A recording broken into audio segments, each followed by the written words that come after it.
Welcome to Messy Christian Mamas. We are three Christian moms with a progressive mindset and loving hearts and minds. We are imperfect humans, but we're all loved in God's sight.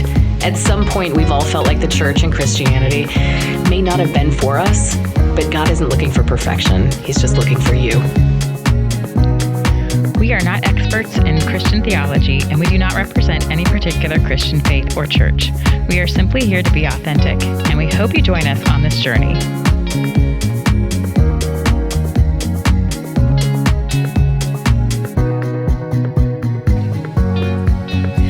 Hi, welcome back to Messy Christian Mamas. We're happy you guys joined us again. This is Kendra. This is Ashley. This is Kaylee. And we are here for a new episode this week. But before we dig into it, I wanted to correct myself. Last week's episode helped me understand the Bible. I did not credit the source that I used, and I wanted to go back and do that really quickly. So our source was a Bible hermeneutics thread titled, "Why Did Noah Curse Canaan and Not Ham?" And Robert is the contributor who pulled all of those wild interpretations. I'm going to blame him together. So thank you, Robert. I am very grateful to you for doing that, and I apologize for not crediting you in our last episode. So this week's episode, we are super excited to talk about women in ministry, and our guest, Anna Walker. Welcome, Anna. Thank you. I'm so excited to be here. Anna's one of our OG listeners. Yes, so when I first started dating my boyfriend, Ethan, he told me about this podcast. Friend of the show. Yes, Yep. friend of the show and previous guest. He told me about... Not that you could hear him over Kaylee's pretzel eating, but it was, we'll have him on. He was there. His spirit was there. He first told me about the show, and he is a podcast listener almost exclusively, whereas I am audiobook, podcast, music girly. And so in the car rides, it was very difficult for us to figure out where we would land as we navigated our relationship. And so Messy Christian Mamas was like our top pick. Oh, we saved the relationship. I love that. You've carried us through. So whenever we are in Until the this car, episode. I'm going to say, Ethan never mentioned that point to us. That's going to be a point of contention with me now. So every time in the car when we're wondering, like, oh, what should we listen to? It is always Messy Christian Mamas. Oh, I love that. Love it. That's wonderful. So Anna has a background in ministry, and she has her own ministry journey that we definitely want to talk about. But before we jump into it, Anna, I wanted to talk a little bit more broadly about women in ministry. So the idea of women in ministry may still be controversial in some churches. Women have been shaping the church since its earliest days, though. So women in ministry in the Bible, let's take Priscilla and Phoebe, for instance. So Priscilla was a minister with her husband, Aquila, which I'm probably pronouncing wrong, so take a drink. They, along with Paul, established the Corinthian church. They then left Corinth and planted another church, also with Paul in Ephesus. At times, their churches were located in their homes. And in our Paul episode, we even talked about how women carved out a place for themselves in the church by hosting their churches in their homes. And it was almost a political move that helped them have an influence on the church through the value that others, as well as Christianity broadly placed on hospitality. Then Phoebe, as I mentioned too, appears to have been a deacon of the church in Paul's time, according to the Greek he used when referencing her. And Paul trusted her enough to charge her with delivering his letter to the Romans to Rome. So then let's fast forward to, I won't say modern times, but 1853 in the U.S., Antoinette Brown Blackwell was the first woman to be ordained as a minister in the U.S. She was ordained by a Congregationalist church, which is a super interesting church if you all aren't familiar with that one. And there is this fantastic Justin, I apologize, I forgot your last name, who's on TikTok and Instagram, and I follow him, talk to him sometimes. He was a member of the ELCA and may still be, was like a youth pastor within the ELCA, and now he is a pastor within the Congregationalist church, I believe. But super interesting church, check it out sometime. Now, many denominations, even today, do not ordain women.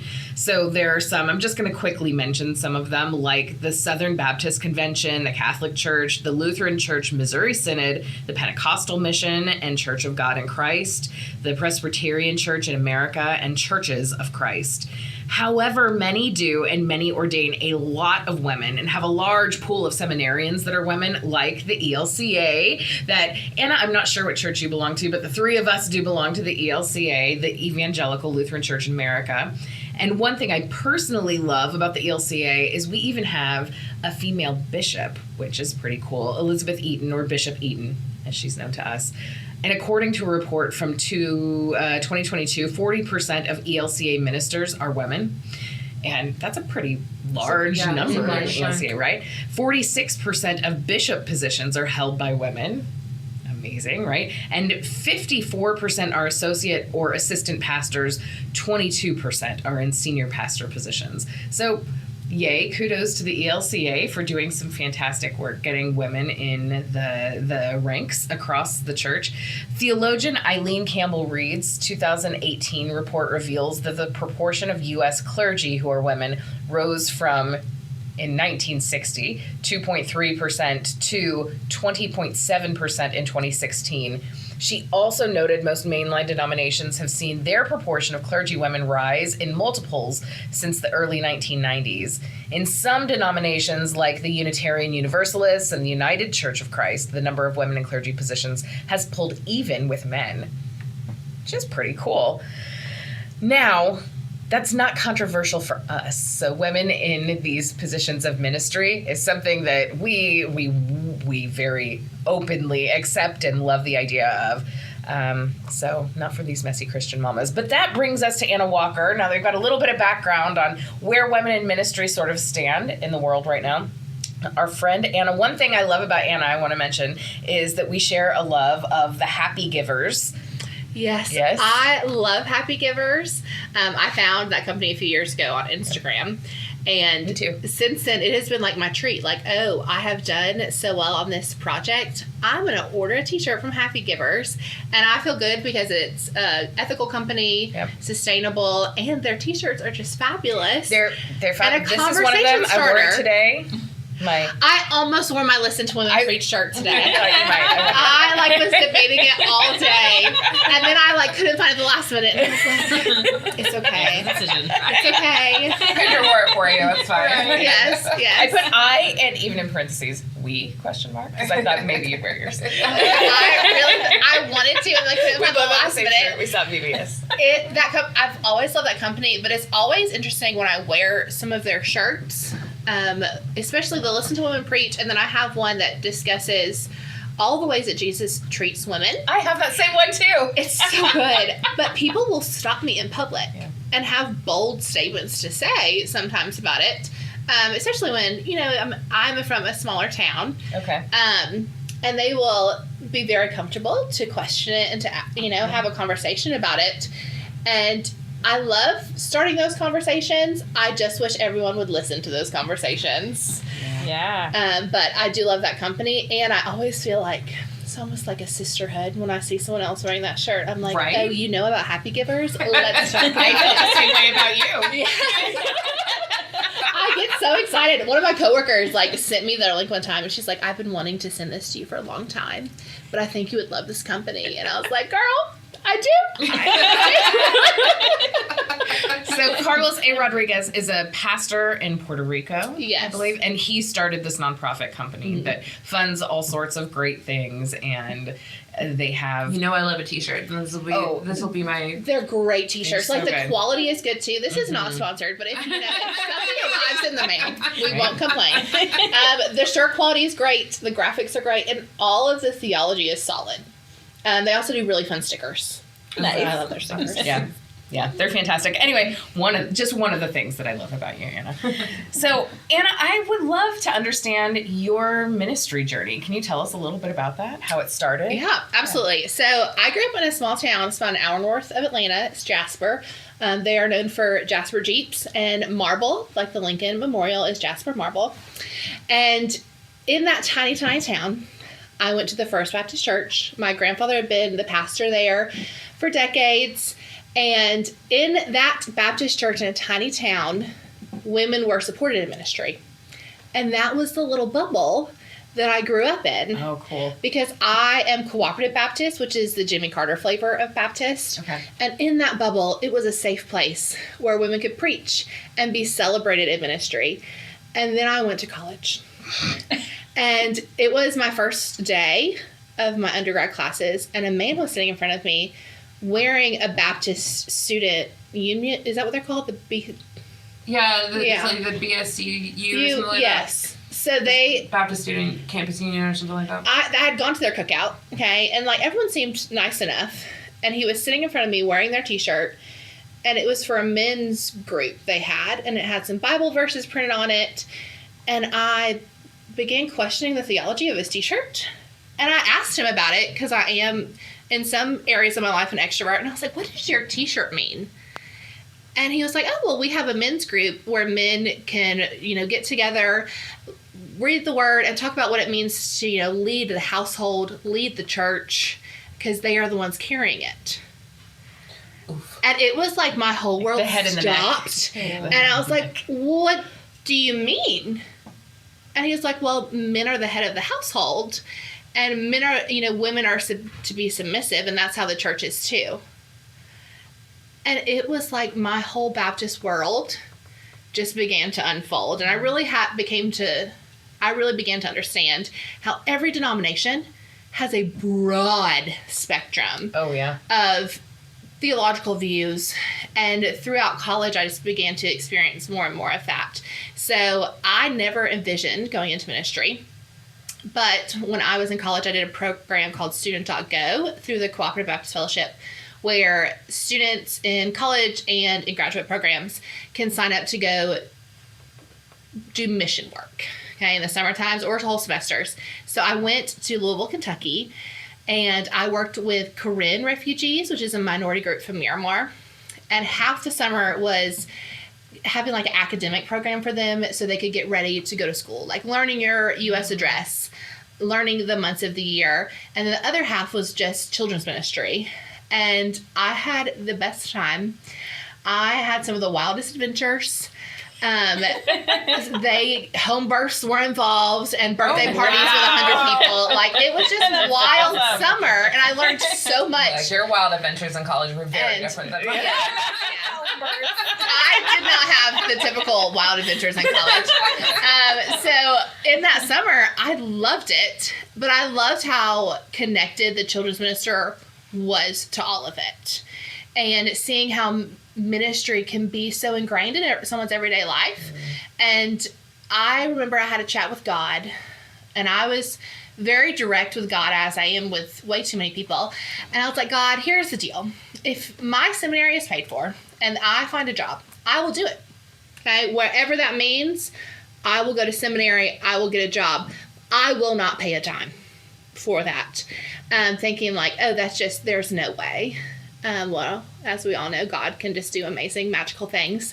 And so like 2 months later, someone recommended me for a job that I was not qualified for. I had no idea about, and I got it, working in ministry. And then I applied to Mercer, which was affiliated with a Cooperative Baptist. Now it's kind of like separated it. That's where you went. The Bears. The Bears, yes.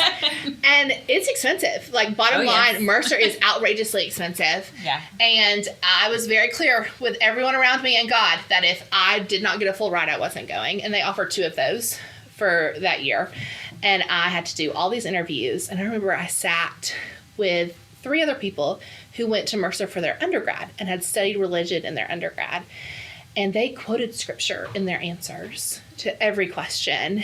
And I did not. Like, I had real life examples. Mm-hmm. And I was so defeated when I left, like, the interview weekend, thinking, they're not giving me a dime. Like, I am a fool compared to these scholarly people. And I was actually doing my student teaching, and they called me that I got a full ride to seminary. That's incredible. And I just like sobbed. Like, I could not hold back. So I ended up going to Mercer for seminary in Atlanta. And that program really changed the way I saw the world. It was very eye-opening. And they're great, and they're so academic about how they approach the Bible. Yes. Yeah. And that was my big thing. I didn't want to learn one version of Christianity. Yeah. And I wanted to have a broad sense. And it was really interesting because in my class, I had friends that were from the Church of Christ and were Methodist. I had a classmate that was Islamic. And we all brought these different perspectives to the table, and we were able to see how God's grace and love was throughout all of it. And so I went there. I ended up becoming an associate pastor to families, and I was that loved while it. you were still at school? Yes, I was working full time. My scholarship required full time, which was 5 classes, and I was working full time. I honestly don't know how I did it. Yeah. There was not much sleep involved, and I would listen to audiobooks of my textbooks and audiobooks of the Bible as I drove, and I would commute. I had about an hour commute, and then COVID hit. And at the time, I was already ordained. I was working full-time, going to school full-time. And I remember the Monday before the world shut down, my ethics professor sat us down and said, "This is probably the last time we'll see each other for 2 years." And I remember thinking, this man is so dramatic. Goodness gracious. Like, what in the world? That's wild. Yeah. And then by that Friday, things were shutting down. And that Sunday, there were memes of pastors when they did their first virtual services that looked like they were kidnapped. That was mine. Okay, we were behind a desk. Okay, we rotated. Okay, and it looked like we were being held hostage, and that someone needed to pay our way for freedom. That's what it looked like for our first virtual service, and it was a big learning curve. That clip in the I will pull it. It is bad. So we were talking about COVID, hostage. Yes, my hostage situation. I began filming that's how we did worship. That is the only time I would go in, was for 8 hours, and that's how long it would take to film the entire worship service. Oh, wow. Thankfully, we were one of the churches where we already had someone that we contracted with that could do that, had the equipment. And we would have one person, her name's Ruth, and she is amazing. She would do all of our music. So she would play cello, play piano, and sing all of the parts, and he would put it all together. And that was the only time I saw humans all week. Yeah. Was 8 hours spaced out in a sanctuary. And it hurt my faith journey so much, that 6 months of seeing the world change. And when my ethics professor first predicted the 2-year shutdown, he said, the reason that there's not a lot of documentation of pandemics is because that time is so unethical, and the way people treat each other is so horrible. People don't want to write it down. Churches don't want to write it down. And I just kept hearing that conversation throughout probably the first 6 months of the pandemic, when I would see people who I loved and stealing trusted, as much toilet paper as they could from yes, the grocery store. and fighting and belittling each other, belittling science, and not trusting anyone or anything, and just being hateful. Yeah. And I was in a place of, I didn't feel like the work I was doing was actually helping people and actually ministering to people.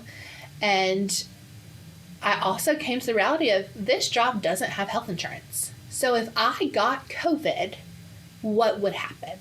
If I ended up in the hospital on a ventilator, I would bankrupt myself for the rest of my life, because so many ministry positions don't offer health insurance.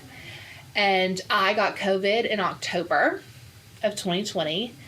And then shortly after, I attended a funeral of a youth parent who had survived a brain tumor that year. And then I watched his children eulogize him. And he was Southern Baptist, but he let his youth come to my youth group. And I remember the pastor stood up at his funeral after his daughter had just eulogized him and said, "Wow, if we weren't Southern Baptist, you'd be a good pastor." And the hatred I had in my core for the fact that we were in someone's funeral for a young person. In the grand scheme of things, he should still be alive. Yeah. And that is how a woman was being treated. Mm-hmm. So I left that funeral, where I'd seen people not wear a mask, and I applied for a teaching job because I had finished my undergrad in teaching, and I just thought, my world right now has no rainbows, no sunshines. I am miserable, and I need to take care of myself. And I reached out to 2 principals I knew, and I was like, I don't want this to come out like broadly, but I am ready to step into the classroom right now. And it was a big leap of faith. Like, I told my deacon chair, and I told my senior pastor and my church administrator before I officially even found a job that I was looking, and that I just needed to do this for myself. And it was like Christmas time. Like, there's no teaching jobs. And by the grace of God, there ended up being so many children qualifying for special education, they legally had to hire a special ed teacher.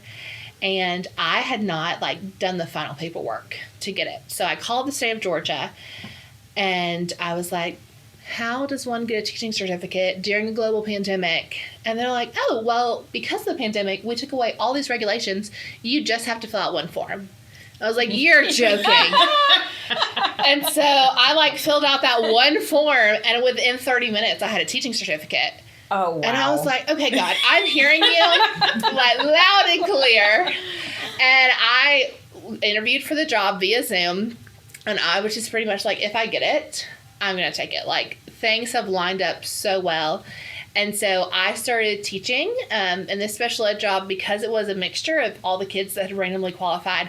I did self-contained for part of the day. I did co-taught and small group.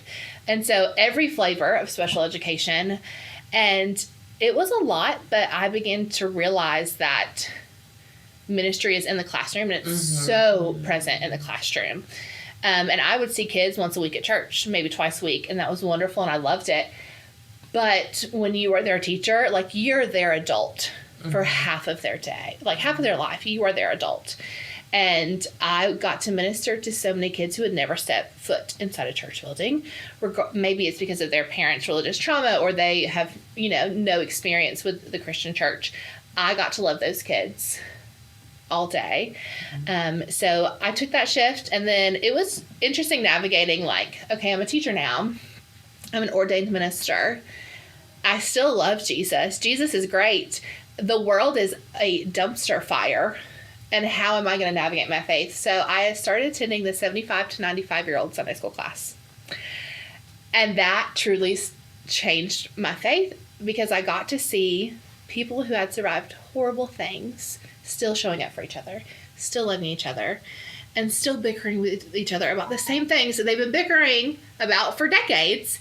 And so I did that. I also was a single Pringle during that time, and dating as a woman in ministry could be a series of podcasts. But throughout all of the horrible things that come with online dating, I did realize that faith was such an important part of the relationship I wanted to create. And that is how I found Ethan the Lutheran, because he had listed that he was in seminary. And the fact that he is 6'6" did help, because I am 6'1". So that did help the stars align. But now I attend a Presbyterian church in Carrollton that is very progressive, especially for small town Georgia. Yeah. I found them because I had gone to my same flavor of Baptist. I had gone to a church, and no one spoke to me for 3 weeks. And I was like, do I smell? Is it my cheetah print dress? What is happening? So I checked on different churches' social media pages near me, and they were the only church where, when they had pictures of the biblical characters, they weren't all white people. And they had flags that let me know that they accept people and love people. And so I go to a Presbyterian church. I'm in the choir, and I just love it. I wear the robe and all. And I attend the Collective, which is a Lutheran church in Atlanta. And I've been going there since February. I became a first follower last night, actually. So now I'm part Lutheran.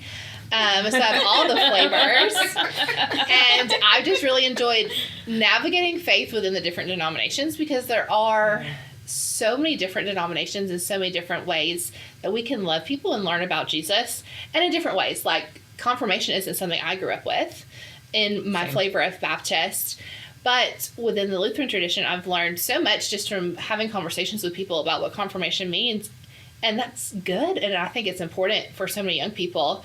Whereas my flavor of Jesus, it was like, there's going to be a pastor sitting up front. If you want to go at the end of the service, you walk up, and then we will dunk you. And so it's just interesting to be able to learn from the different denominations and just enjoy all of it, I guess.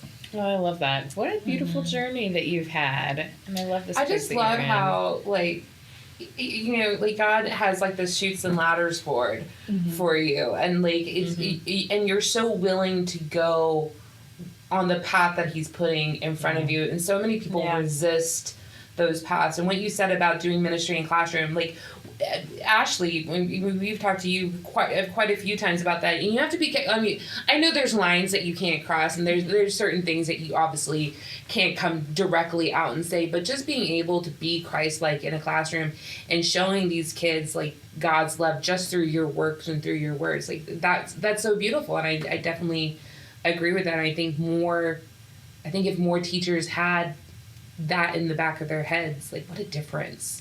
What a difference. Absolutely. Yeah. And it's not necessarily, like, I feel like some people are like, well, if you're not praying in school, like, outwardly praying. I'm like, no, that's not what it means. Like, it is like being the hands and feet of Christ. Like, it is, are you feeding the hungry children? Like, are you making sure everyone has snacks, everyone has shoes, everyone has jackets? And I feel like if they had that mindset, like, how different would the world be if that is the mindset that we set forth in classrooms, but just in every public space? Yeah. The world would be a much We just better really place. loved each other. Yeah. Yes, like, how amazing would it be if we actually loved each other? We didn't focus on these superfluous details about, like, what poster is hanging up in what classroom and what you're doing with your, you know, every single minute of every single day. And I'm like, you do realize that these kids are squirrels. Like, this is like herding feral cats all the time. The fact that you now want me to, like, try to get them to sit down and be quiet for 5 minutes to pray, you're lucky I can get them to sit down at all. Yeah. Right. And none of them are actually fully sitting down. So, I mean, you work at a church preschool, and it's not going to be, like... I mean, they're definitely exactly. not sitting down. They're ADHD ducks. Like, they're not going to be in a row. And so I think a lot of these people that would come up these big concepts that they want to see in schools and everything, I'm like, have you been in the school lately? Like, I'm telling you, it's not how you think it's gonna go. No. We could try it. It's not gonna work the way that you think it's gonna work. I feel like if everyone had to be a substitute for a week of the year, like, how differently they would treat teachers and students. Yeah. Like, and like, I feel, goodness gracious, substitutes deserve the biggest mansions in heaven. Because, like, the stories of, like, how, like, even students who I, like, trust so wholeheartedly would act when I wasn't there. Right. Yes. Right. But I feel like if everyone just had to be a substitute. We've said that before. We said everyone needs to work in food service. Everyone needs to work in retail. Yeah. And, like, Israel requires 2 years of military service. The U.S. should require 1 year of retail service, 1 year of food service, and 1 year in a public education space. And then you're allowed to leave and give your opinion. Until then, you don't get to have any opinion about anything. No. And especially, like, right now the system is set up where, like, okay, at 18 you're going to go to college and choose your major. Yeah. Your brain is not done cooking. You have no idea. Okay, you have no idea. So go through this 3 years, okay, and then I feel like you have a much better idea. Some kind of, like, emotional, mental crisis, faith crisis. Yes. You've got to go through something to be like, I think I want this. Right. Well, in seminary, we had, I'm not going to remember the fancy theological term, but it's the idea that you have to go through this big experience before you can be a believer. Okay? And, like, before you can really connect with God. And we had to watch a space movie called Contact with Jodie. Oh, yeah, Jodie Foster. Jodie Foster, yeah. That was our theology final, was we had to watch that movie and write if she had this big theological experience, if she had encountered God. And I have seen that movie probably 17 times for that final because thinking about space makes me nauseous. Oh, same. I can't do it. I'm going to focus on the world. I'm going to do it wholeheartedly, but don't make me think about space. Your kindred And spirits so in that watching respect. that space, my professor said he saw me cringe. Like, watching it was horrible. But the idea of, like, maybe we do need to go through a crisis. Like, maybe, going through these big, I don't know. Listen to bad life Space events. podcast is my crisis. Like, Oh, Charlie it- loves Neil deGrasse Simon. I can't do it. No, I like, I can't. get a migraine. I'm Yeah. like, I can't fathom. even teaching about space. Like, I would do the moon phases, and the end of that, that curriculum, we would do moon phase Oreos, and the kids, ate it up, and I was like, I just want to move on. Like, I just want to go to a different type of science. only getting through that unit so you can get to the Oreos. Yes, like, we are just here to eat the Oreos, okay, and then we can all relax. Any questions? Yeah. The eclipse is like a no. Absolutely not. Like, I have no desire.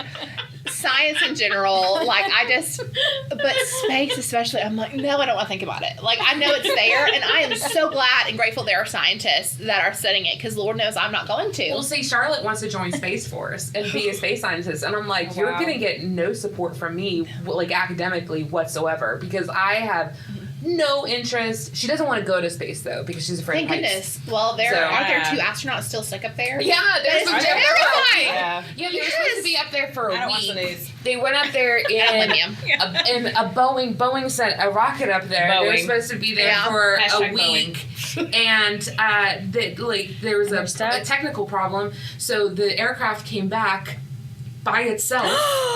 And left them there. They're No. still And they there. will be there for That's 8 why when months. they sent the woman, they gave her like Yes. 100 tampons for like 2 days. Right? Yes. 8 months. Yeah, they're gonna be up there for Oh 8 my months. And like, I am all about saying yes to everything. Like, you never know where God's gonna take you. You never know where life's gonna bring you. I'm not gonna say yes to space. Like, that is a hard no for me. Like, I will go anywhere on this earth. Anywhere God calls me, I will go, but You it can't is say that not because now in you're going to space. space. I can't. God's gonna be like, I have some mission work in the International Space Station. Anna, I think you're the person for I'm this. I would I'd be like, can we use Zoom? I would Like, be nauseous the whole Right. time. I would be so nervous. Like, I fly on airplanes Hilarious. and I trust the pilots. I love it. But sometimes when my doctor's like, do you want this happy pill to feel better on the airplane for 9 hours? Absolutely. Yes. Okay. Because I have legs. I am meant to walk this earth. And when even flying, so the idea of a Yeah. spaceship. My mom used to give us because we were Delta kids, and so we used to fly to England because that's where my mom's from. We used to fly to England all the time, and everyone used to say like, "Oh my gosh, your children are such great flyers," because back then you had to dress up to get on flights and everything, being employees, families. We get on, we change into pajamas, and all the flight attendants, everyone would be like, "Oh my gosh, your kids are so great." And my mom would preen and peacock and be like, "I know." No, she would give us Benadryl. As soon as, like, she would be like, here's your drowsy medicine, and like we would pass out on the plane. Yep. And it wasn't until I was much, much older and had a child of my own where I was like, you know what, I can't even judge you for that. That's No. to this day, I take a Benadryl when I get on a flight because I'm like, you know what? I don't want to know what's going No. on. No. If we crash, I don't want to know. I don't want to wait for it. Right. Then when they offer you the exit row, I'm like, I'm not responsible for this. I take exit row every time. My legs are too long for me to not take advantage of that free leg space. But I'm a big proponent of like mental health awareness and working with like your physician to find what's best for you. I got diagnosed with ADHD at 25. And it was like all of the stars aligned, and I was like, my brain sparkles differently than other people.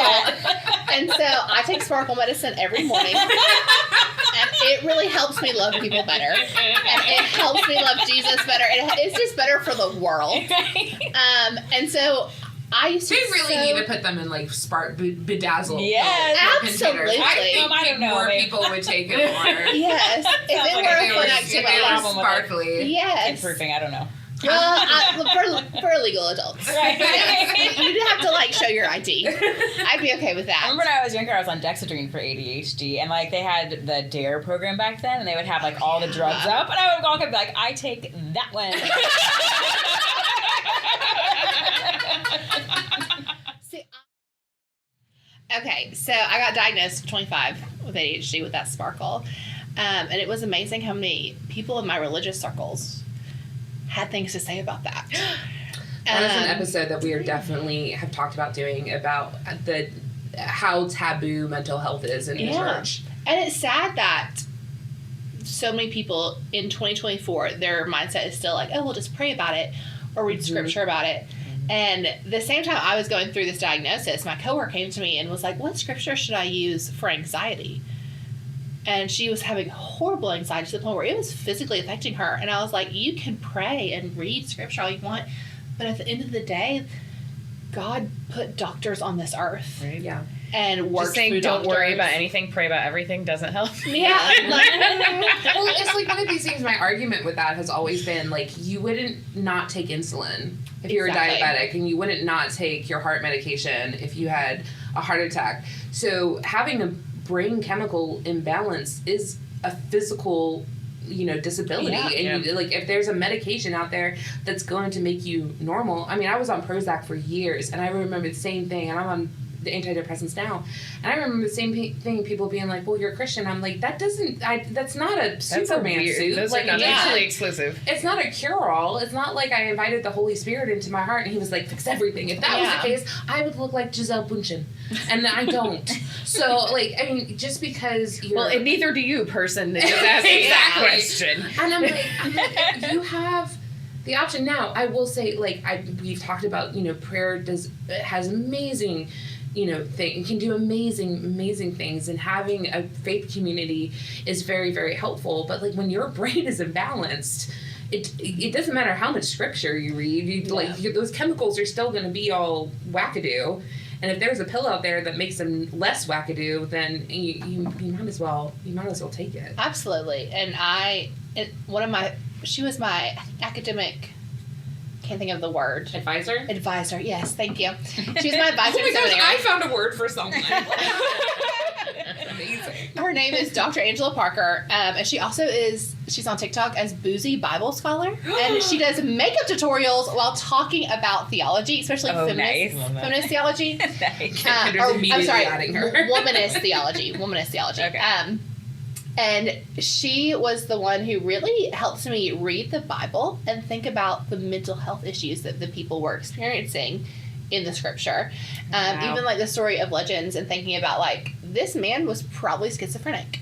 The 10,000 voices in his mind, like, he was schizophrenic, and look how society was treating him. And look how Jesus responds. And how can we, in 2024... address people's mental health issues and think, how would Jesus respond? Right. And how can we help people? I mean, we don't always have a herd of pigs to I don't have them cast the ADHD in, so. Yes.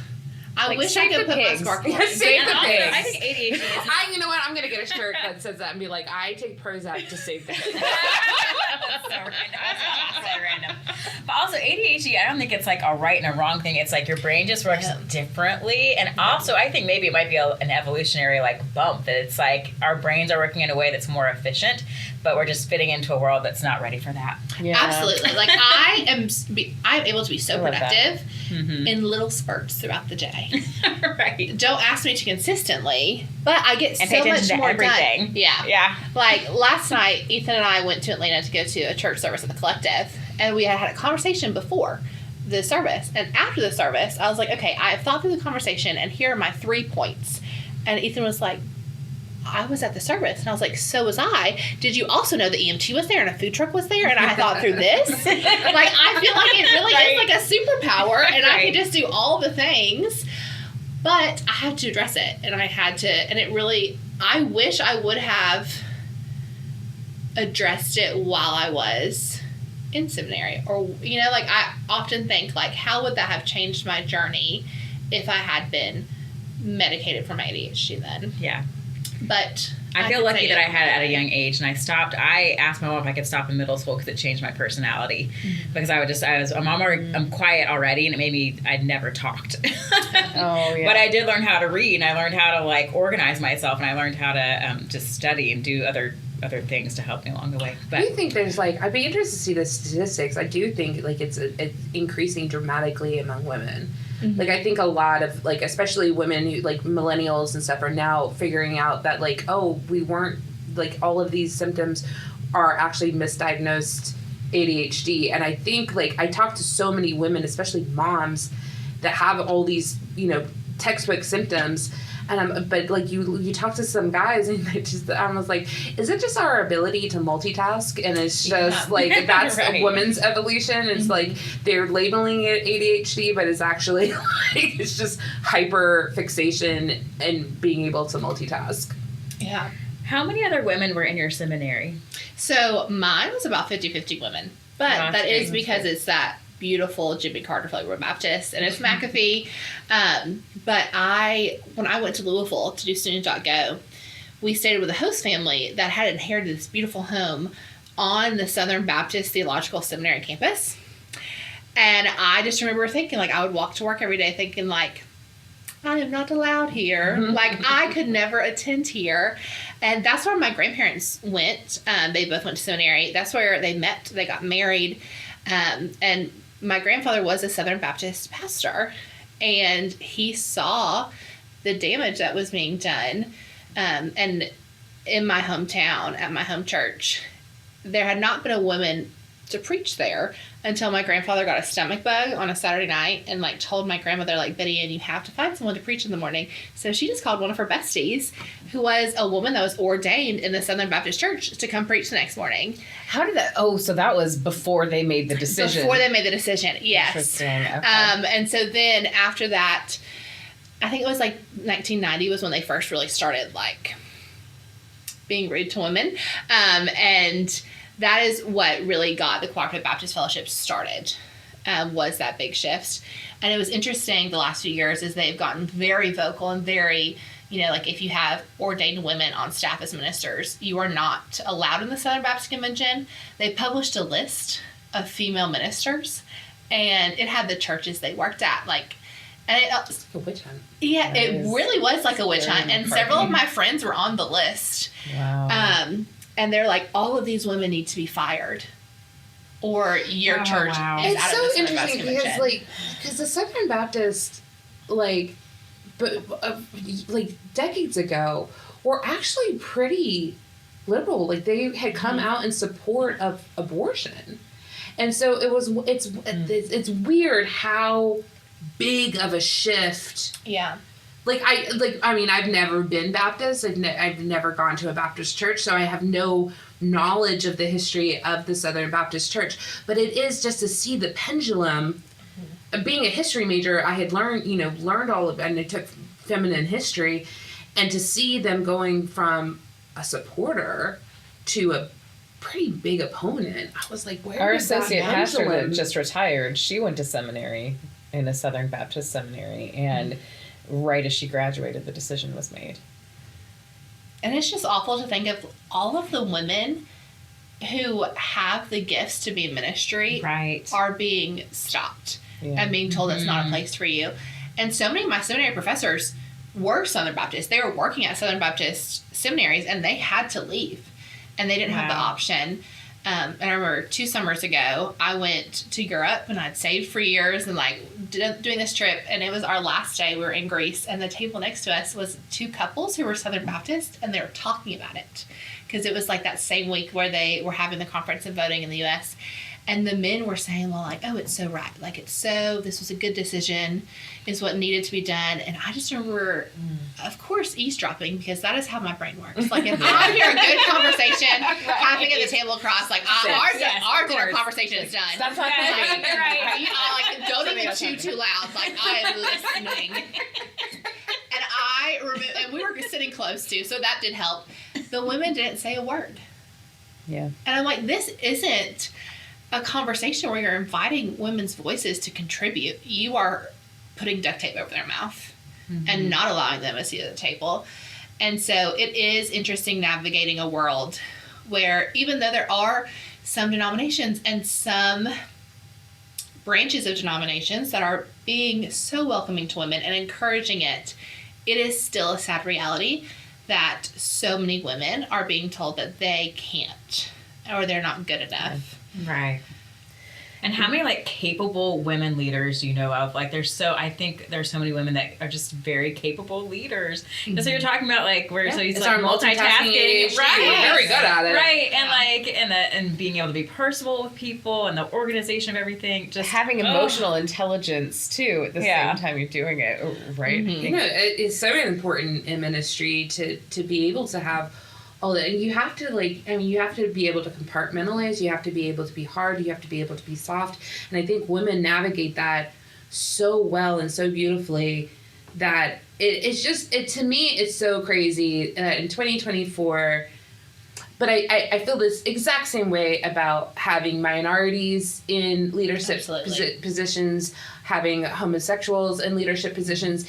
It is so irritating to be in the year 2024, being a history major and having learned about all of these huge movements that have been done and seeing that nothing changed.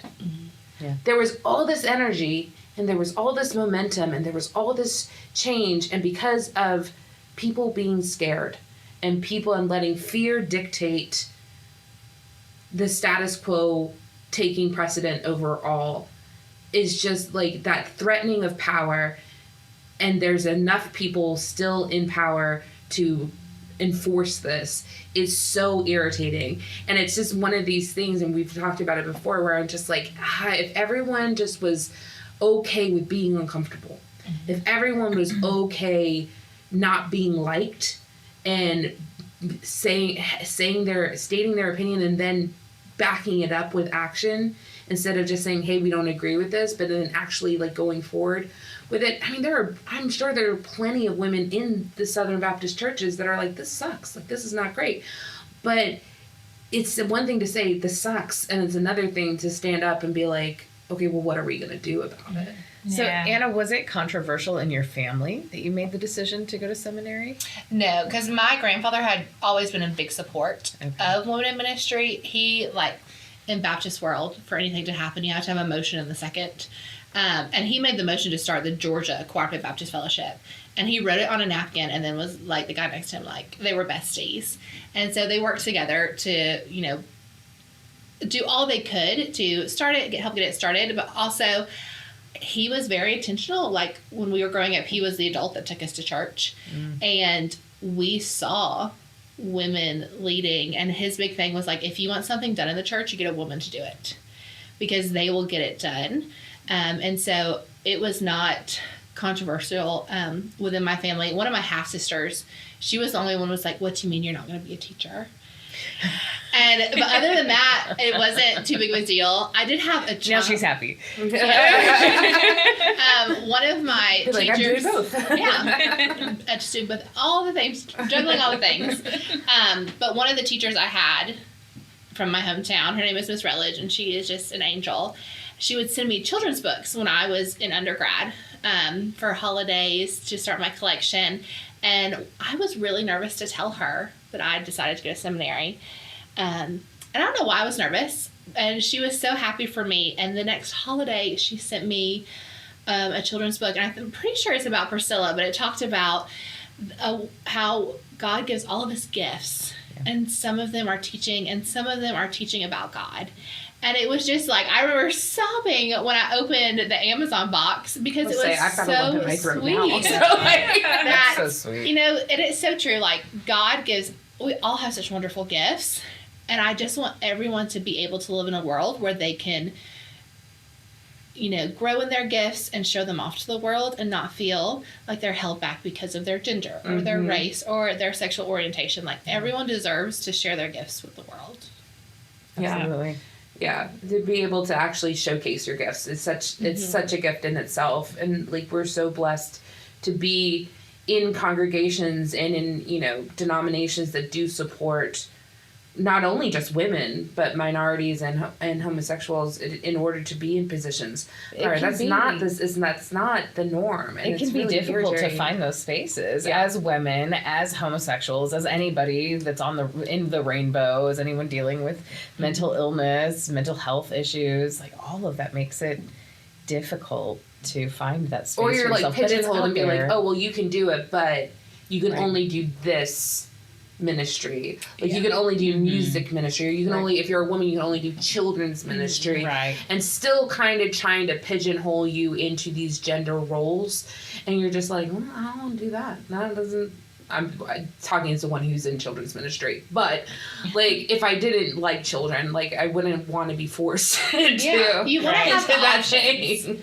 Because like a big thing is like, oh well, women should do the children's ministry, and women, there are a lot of women that are great at children's ministry, and there are also a lot of men that are great at children's ministry, and women have other gifts. And personally, I love working with tiny tots at church. I think it's so much fun because their brains are still so huge and the world is magical, and they love learning about it. But I don't want to be forced to just stay there. And then another big thing was like, well, like, you need to be married, you know, to have a good ministry position in the church. And that shouldn't be a thing. Like, you should be able to use your gifts in any capacity, regardless of your relationship status. And I have been really impressed with the ELCA, and Ethan and I would go to the collective, and seeing how the collective has been so intentional about offering a space for everyone to worship. Even if you haven't felt comfortable in a traditional church setting, you are still loved and you are still welcomed. So it has been beautiful to see. Even when I joined this church, I had just gone through a layoff situation that like totally rocked my world, and my husband said, well, they invited us to be part of this membership class at church, and I was like, okay. I'm not really into it. I don't even know what I believe yet, really, at this point. I've been casually going to this church. We went to the membership class, and our pastor talked about, like, I don't care what you believe. Like, just, you're welcome to show up. You're welcome to participate, and you believe what you believe. We'll talk about what we believe, but that doesn't mean that you have to subscribe to any of it. And that just completely liberated me, where I was like, wow, this space, I'm free to do what I want to do. And then somehow my beliefs started to transition. But yeah, being allowed to question your faith is such a rare, it's a luxury. It's such a luxury. It's such a privilege, and it's so rare. And even like in a country that was supposed to be founded on religious freedom, there are so many. Well, but it wasn't. Well, yeah, right. It was more like we want the white man here. We want to be here. So we want to be more conservative. Right.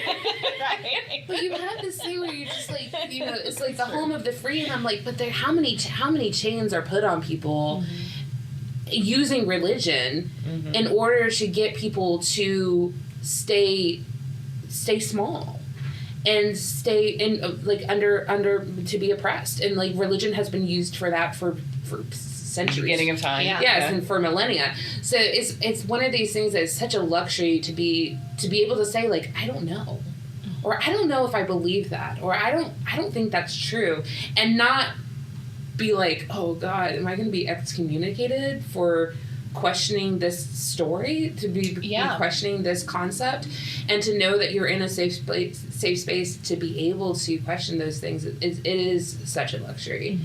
And it's like when you meet people who aren't part of those spaces, you're just kind of like, oh, take me in. I know, I feel so bad for them. I'm like, blink twice if you need help. Like, I will get you. This goes back to our cult conversation. Absolutely. Have y'all ever read Rachel Held Evans? No. Okay, you need to add all of her things to all of your to-be-read list. You're just on it. She's actually passed now, but I think she grew up in either Alabama or Tennessee. Very small conservative viewpoints in life, okay? But she was a question asker. Like, she was that kid in Sunday school that had all the questions, and when she went to undergrad to study religion, her professor was going through, I think, Old Testament, and she asked the question, well, like, Jewish people are going to heaven, right?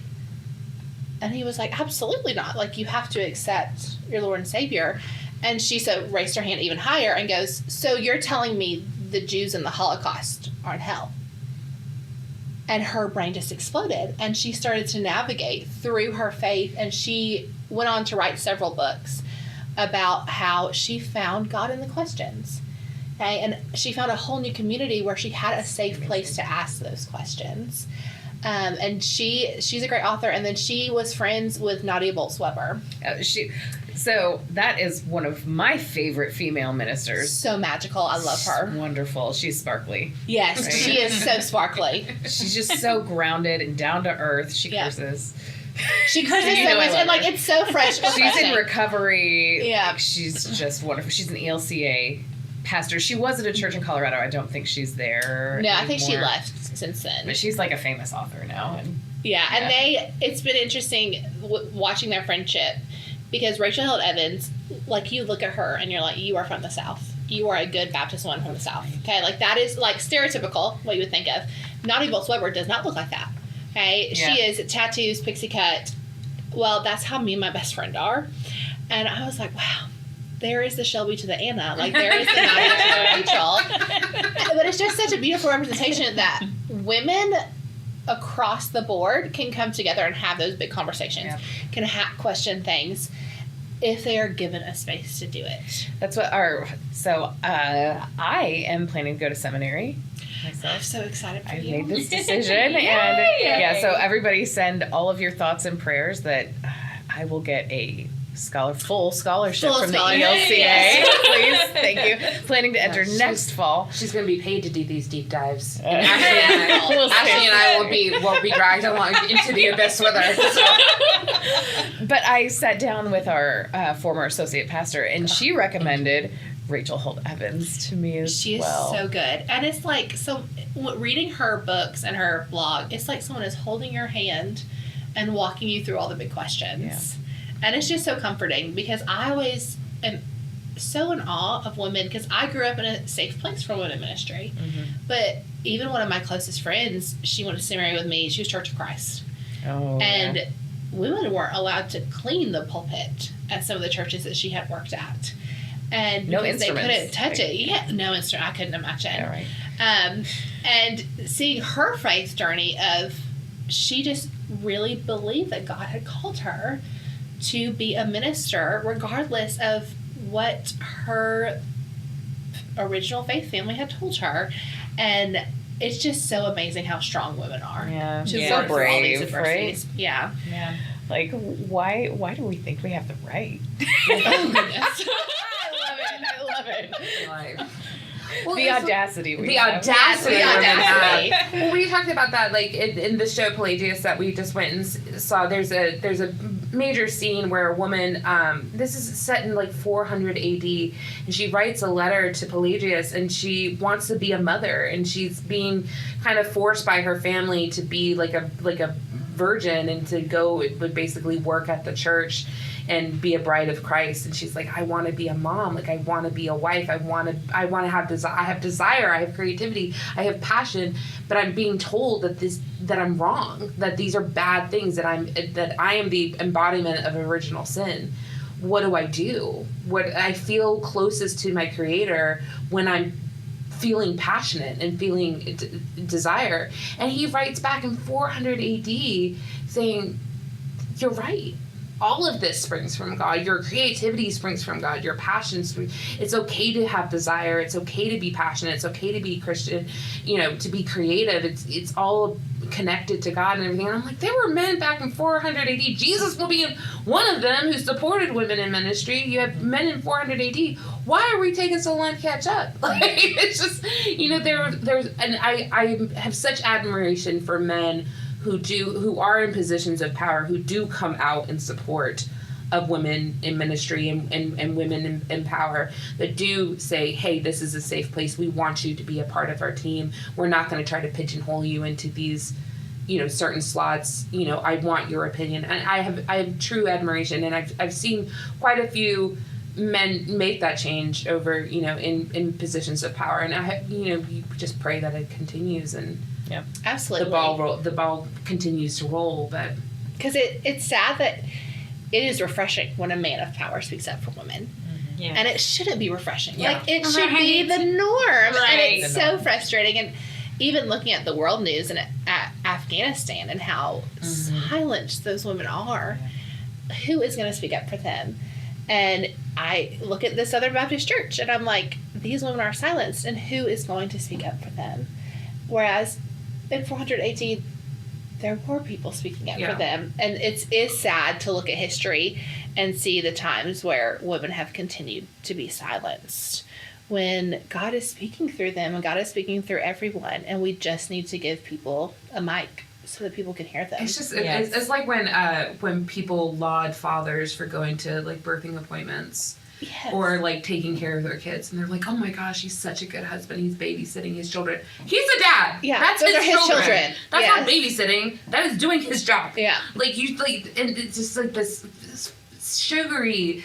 Like, and I'm like, if a man comes out and says, "Hey, my wife is a powerful woman. I support her," and they're just going, "Oh my gosh, you're such a great," and I'm like, "No, he should. You should. He should. Yeah, Yes. well, unfortunately, that train of thought too. I've seen that with several people. That if that train of thought keeps going and snowballing, it can get to like custody court situations where that's blown out of proportion, and then women lose custody of their children. Happens all the time. So yeah, it's dangerous. It's not just like a little bit of like, oh, that's frustrating. It's downright evil and like, yeah, dangerous. Yeah. And it shouldn't be the varied expectations of like, oh, well, a man is babysitting his children. Like, no, that is his child. Okay. And when I was a single Pringle and trying to navigate dating, that was a big thing for me, was like, I don't want a man that tells me what to do. I have too strong of opinions. Like, and that was a big fear for me, because I had seen people who I had loved end up in marriages that hurt them, and it just broke my heart in a million pieces. Yeah. And so while I was navigating dating as a woman, as a minister, I went on a date, and this man straight up asked me, he's like, "What do you think Jesus would think of a gay wedding?" And I was like, "Oh, well." How's this dinner conversation? It was like first date conversation. I loved it. I Love was the like, choice of wine. I was like, What was he gonna have to work? Was his mom gonna ask him to make more? Because then he might have an issue with it. But otherwise, like, if it was fine. is top notch. Yeah. I was like, well, Jesus Right. would be like officiating it. I think Yeah. his stole may have like rainbow sequins if that is what the couple prefers. Like, Jesus would love it. Jesus would be dancing at the party and the life of the party. And that man was like, okay, well, that's what I ask people on first dates, to see if our theology matches. Oh wow. And I was like, I'm not going to continue to date you, but I will steal that question. And that just became, and like, Did he say what he thought? very similar. Very Okay, similar to the okay. standpoint, yes. But I just funny. was like, this is what I'm going to start asking people Yeah. on first dates. And I need to steal that one, Ash. I know, right? take it, please. Well, Like, it's, Ashley being divorced and now back into the single. I've been single for like over a decade, but we're now moms of girls, and so we have to be. And I mean, she has her boy child as well, who, God bless him. With the three It's great. sisters. He's got three sisters. Poor goodness. child. This is something that that we struggle with a lot, because we've been through it. We're mothers. We've proved that we can do this on our own. So if you are going to want to be with us, don't think that you're going to come in on a pedestal. Like, don't think you're going to come in a position of power, because we've already proven that we got this. We've already proven that we can do this on our own. So you need to be coming in sideways and being ready to walk beside me, not in front of me. Because if you're expecting me to follow, I've been paving my own path for over a decade. Like, I don't need you to clear the way for me. I can do it myself. But it would be nice if you were beside me, or even Absolutely. slightly behind me, Right. supporting me on this. Like, that would be nice. But I don't. It is very hard. And the questions that you do have to ask as a single mom can get pretty intense for a first date. And I've scared many. but it's hard because like I've I had a want lot to of screen. second dates, so I want to screen them quickly. Like, I don't want to. Like, That's true. I don't want to waste just your have. time. I don't want to waste my time. So did you ask Ethan that question? So when Ethan and I, I am a stalker. I get on the internet. I will find out all the things. Okay. And so just based on like his social media preference, where he worked at, where he had gone to church, I was like, I think we're good on that one. Like, I think, we're safe.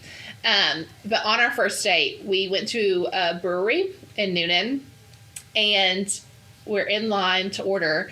And he was like, this date is on me. It is my treat. but after this, I'm strictly feminist, and it is 50-50.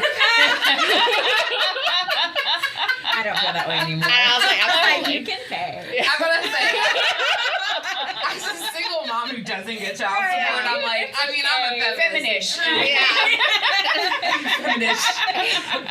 But it was just nice, like, that, like, broke the ice, though, to, like, more conversations. And we did have different conversations, even on our first date, that were a lot deeper than most first dates that I had been on. So there were lots of green flags. But for me, like, I like the partner walking beside you. Mm-hmm. But I also want that person to have similar theology and to understand that, like, Jesus is walking beside us too, and we're also inviting everybody else to walk beside us, and we are helping all the people that need help catching up. And that was a big thing for me. And I also wanted someone that respected the fact that I had gone to seminary and I was ordained. And so it has been so much fun now that Ethan is in seminary. Like, I read through his syllabus and I was like, oh my goodness, these are the same books that I read. We're going to have so much to talk about. And I'm like such a Bible nerd. I'm like, I am so excited to have all these discussions when you write all these papers. We're going to have the best chats. So we're going to wrap up. Anna, thank you for joining us today. I have one final question for all of us. Are there any other female ministers that, thank you for the example, Rachel Held Evans, correct? Yes. Are there any others that you guys know that we should recommend for other people? I think it's important to have these people modeled in our lives. Kim Jones, she's a pastor actually here in Fayette County, but she was on Real Pastors of Atlanta. Okay. I love her so much. She has her YouTube channel is pretty fantastic, and she's very very to the point, and she was a single mom for a really long time, and she has some if you need some motivation, she's a good one to That's great. to listen to. So I follow Reverend Lizzie. I follow her on TikTok, and it's just rev.lizzie.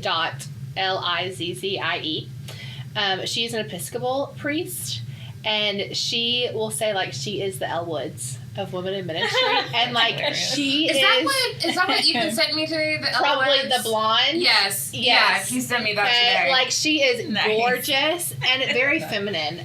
It's the whole scene where Elle Woods is like trying to tell her academic advisor that she's going to Harvard, and so it has like an overlay of like women in ministry. And Ethan sent it to me today, and I was dying laughing. It was so funny. And she does a lot about like encouraging women, which I love.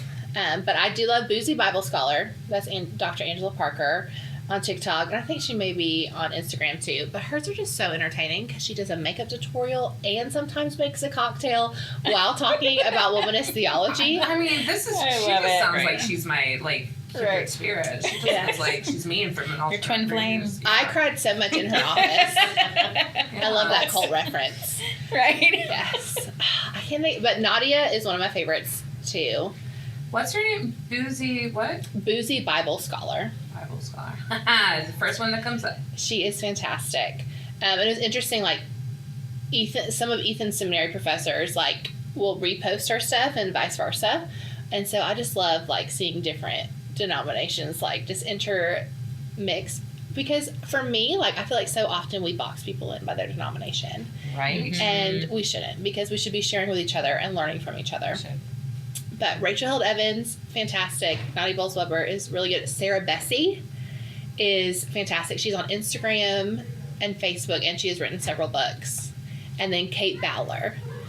Kate has a podcast, but she works at Duke Divinity School, and she was, right when she had her, I think, first child, she got diagnosed with stage 4 cancer.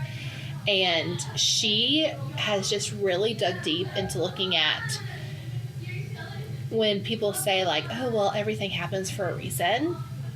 It doesn't, though. Does stage 4 cancer happen for a reason? And so her book is Everything Happens for a Reason and All the Other Lies We've Been Told. And what's her name again? Kate Bowler.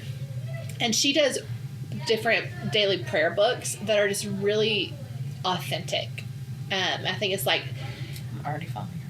Awesome. Prayers for a Terrible Day. Like, they're just all different books that are just honest and real.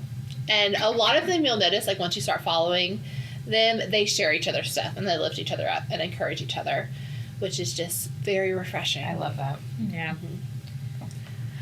Well, thank you again. Anna, Thank you so much for having me. I've had a great time. Yeah, we had fun having you on too. Anyway, everybody have a great week, and we'll close out with a prayer. Anna, you want to lead us in a closing prayer? Yeah, I'd love to. Okay, Let's pray. Gracious God, thank you so much for each of the women in this room, the gifts you have given them, the stories they have to tell. And thank you for bringing us here together to discuss women. And I hope that through this podcast and through different works that women are able to feel empowered and loved and welcomed in every place of ministry. In your son's name we pray. Amen. Amen. Thank you for listening to this episode of Messy Christian Mamas. You can find us on YouTube, Spotify, Facebook, and Instagram. Until next time, embrace the mess, share the love, and shine your light bright, my friends.